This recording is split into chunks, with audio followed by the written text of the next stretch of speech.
There's no official proclamation for a special session yet from Governor Greg Abbott. That means we don't know exactly what kind of policies he's tasking the legislature with accomplishing in a 30-day special session. But he has made some of his priorities known. Allegations of a Houston area community with permanent housing targeted for undocumented migrants. Again, those are just allegations, but Abbott says he wants to investigate. We're going to have legislative hearings that will surface the information about whether or not those allegations are true or not, and if they're true, what we can do to stop it. All right, on top of that, Governor welcome Abbott back to the Jordan Report, and I am your host, Robert Jordan. Everyone, please remember to like, subscribe, and share. Okay, guys, I'm going to give you an update on my last report about Greg Abbott and what is going on down here in Texas. Greg Abbott's hero days are about to come to an end. He is being exposed for who and what he is. I tried to expose Greg Abbott over the years, and if you follow this channel, you'll know that's what I've been doing over and over. I said everything he's doing is fraud. He's an accomplice to this massive crime that's happening here. Because if he wasn't, he would have just closed his border. He never did that. But anyway, things are going from bad to worse down here. And I exposed this article where Greg Abbott is involved with the developer who has this large illegal alien colony right here in Texas, people. That was the Daily Wire. This is the hot air. This is a conservative website, okay?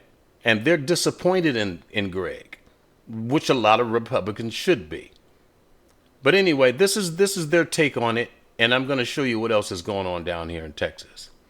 This is what the hell? What is going on in Plum Grove, Texas, Governor Abbott? Okay, this was September the 19th. This was as the story broke. But again, I put the Daily Wire story on my last report, and I'll leave both links in this one. Thanks to an in-depth investigative report by the Daily Wire, the existence of a huge community being built for illegal aliens has been exposed. It is hiding in plain sight. And that's what Governor Abbott was saying in the clip I just showed you. The Texas legislation is just now finding out about this themselves. And so he has to call a special session to explain this to them. And more to come. Okay, and we're going to get into that later. But the community is called Colony Ridge, and it is located in Plum Grove, Texas. Plum Grove is a small town in Liberty County and is north of Houston. I live in Houston. I write about illegal immigration and the Biden border crisis every week, sometimes every day. I try to keep up with it as best as I can because it's destroying our country, whether that is something people want to know about or not. So imagine my shock to read this report at the Daily Wire and discover that this community just north of the city which I live, I had no idea it was there. And I had no idea it was there either. I live here in Texas. I don't live close to Houston, but I do live in Texas. None of us had any idea it was there. And that's why he's calling this special session so he can explain this. This is a huge story, and Republican voters should be outraged because Republican lawmakers, including Greg Abbott, are dragged into it. The development is Colony Ridge, and it's sprawling and growing. Again, I'll leave you a link, but I wouldn't expect anything out of the Texas legislation down here, people. The Republicans are corrupt. This is a Republican state, and look at the state is being flooded with illegal aliens. It is being flooded, people. Don't let these people fool you. But anyway, we're going to move on to the next. Shelby, thank you. Meanwhile, migrants are waiting in the southern Mexican town of Tapachula, that's right on the border with Guatemala, and they're hoping to be taken to other parts of the country in hopes of crossing into the U.S. Thousands of migrants piled into Mexican Commission offices in Tapachula for aid in recent days. Authorities say they have deployed 189 buses and 73 vans to move over 8,000 migrants. However, many of those migrants making their way to the U.S. border are now being turned away by the Texas National Guard. All right, that clip was from the Guatemala-Mexican border, which is one of the choke points of the human pipeline that's coming from South America through Central America, through Mexico, and up to the Texas border. Now, this is one of the things that Greg Abbott is going to have to inform the legislation here about. And that is, there's a massive amount of people on the way here right now. And it's going to hit Texas's border. More than we've ever had before, more than we've ever seen before. At least that is the rumor. From what I get, the number is 200,000. Now, this goes to this article right here. This is the World Economic Forum takes over former U.S. military base in Panama.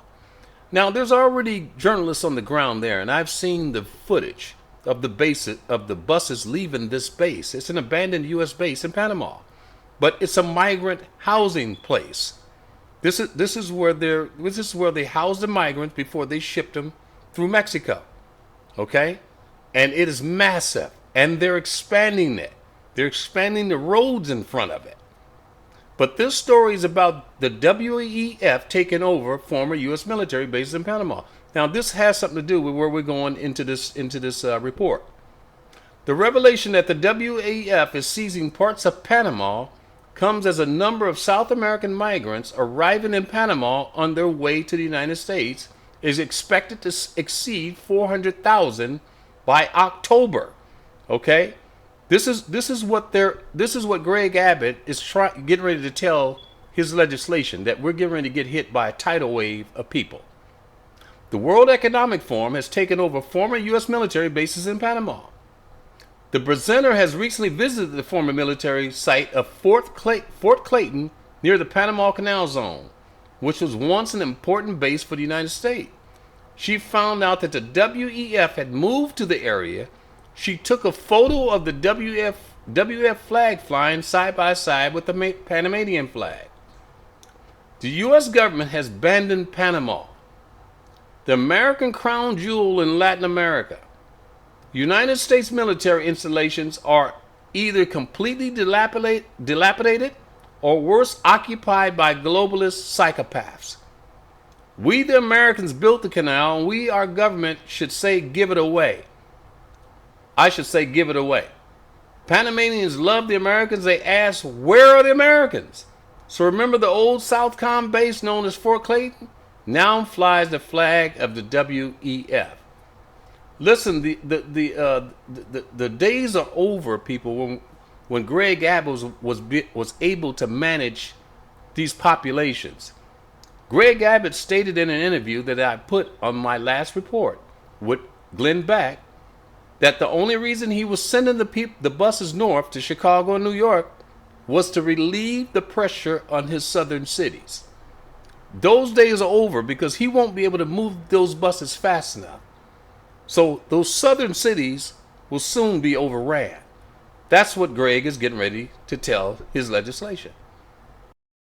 As migrant buses continue to arrive in the city, officials warn we could start seeing up to 25 buses from the Texas border each and every day. New details tonight on the migrant crisis. 9 more buses carrying people arrived in Chicago today. That is the most in one day ever.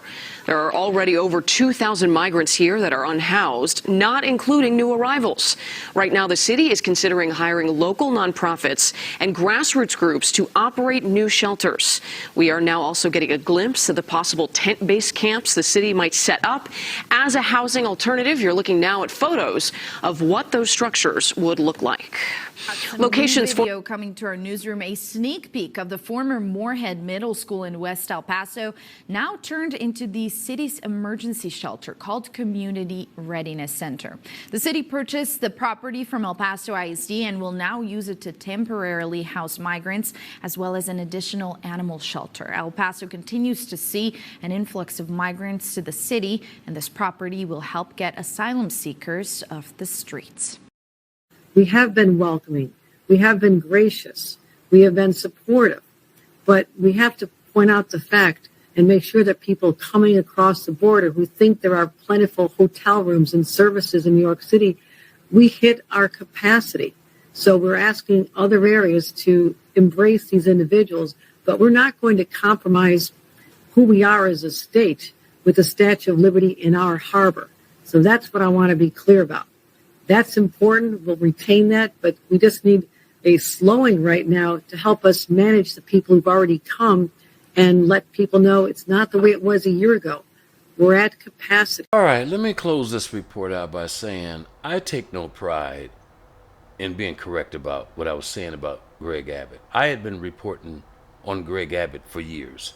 I don't know how many reports I've done on him. But I knew something was wrong all along by his actions. His actions just spelled disaster. And I knew sooner or later this thing would explode in his face. Now, this was before I even knew he was a member of the World Economic Forum. This was before I even knew about the illegal alien colony here in Texas. I didn't know about any of that until very recently. But it just further exposes that his hands are dirty. He's taken $1.4 million from a developer here. Okay, so he has a vested financial interest in keeping the border open. Okay? People, you can't make good people do bad things. So Greg Abbott must have been a plant the whole time. He had to have been. They have the World Economic Forum who's running the base in Panama, and they have their man here in Texas on both ends of the pipeline. So that makes sense to me. But nothing these people are doing is sane. Nothing is legal. There's nothing humanitarian about this. They're getting a whole bunch of people killed. You ought to see the conditions of these people just traveling through these places. It's absolutely appalling. But anyway, it's all coming to an end because we're about ready to be inundated with thousands of people, and Greg won't be able to hide this anymore. All of his complicit mayors, the mayors of El Paso, the mayors of San Antonio, the mayors of Laredo, all the ones that are complicit will soon have their cities overran. If that report is true about what we're getting. So this whole thing is about ready to come crashing down on all of them. It's a tragedy, people.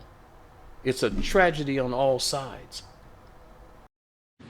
From our team at Border Report, the president of Mexico says 10 migrant women from Cuba traveling in the cargo area of a commercial truck have died in a crash near the border with Guatemala. The truck overturned on a highway in southeast Chiapas on Sunday afternoon, killing the women and leaving another 17 migrants, mostly women, injured. President Andrés Manuel López Obrador said in a news conference this morning that he plans to meet with U.S. and Central American government representatives to address the latest spike in migration.